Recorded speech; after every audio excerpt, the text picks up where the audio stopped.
tofauti. Tupe maoni yako ya mwisho.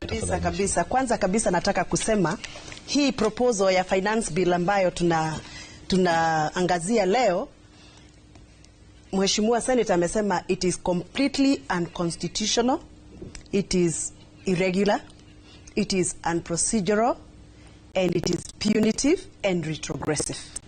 Hiyo ni maoni yangu, kuongezea vile amesema ya kwamba imekeuka sheria ya Kenya ya constitution.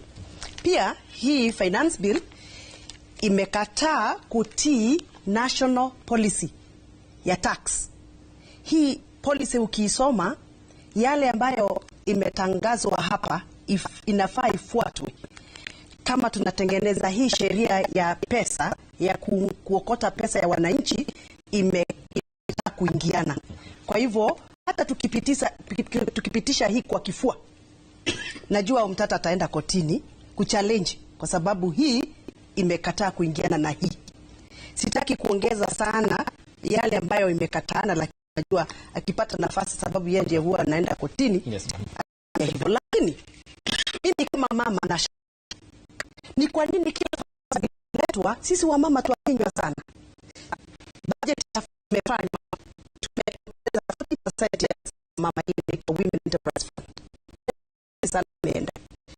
Pia last year tuliweka mbele zetu, kucha zetu, kwa miji yetu na zingine papile kwa ushuru ilikuwa juu sana. Mwaka huu lengo mimi lea watoto na mtoto wangu wa 20 kwenda juu. Ukikufunga napi mimi na ninaona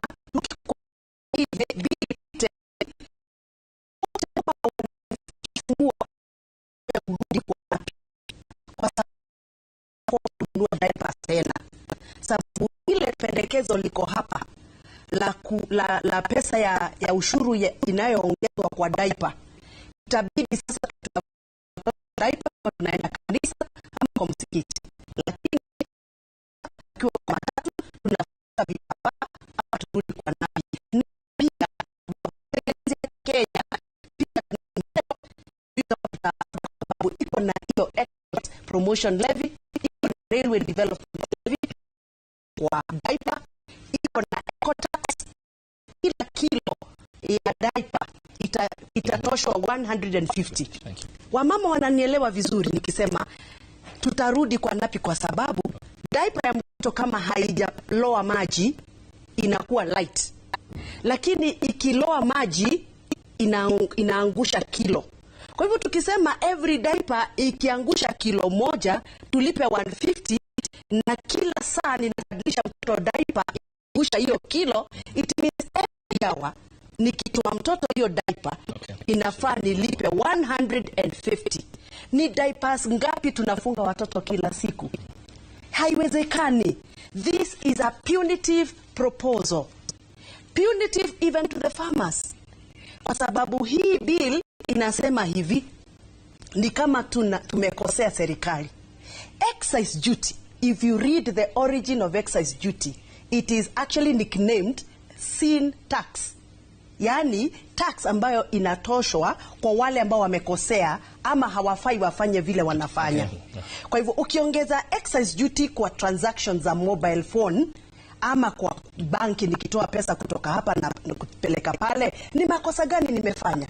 Kwa hivyo hiyo excise duty ambayo imewekwa kwa hata vitu kama diapers, vitu kama makaratasi ya value addition, sielewi ni sin gani tumetenda ndio tuwekelewe hiyo duty. Kwa hivyo that is a misplaced tax, na hii proposal ni ya kuadhibu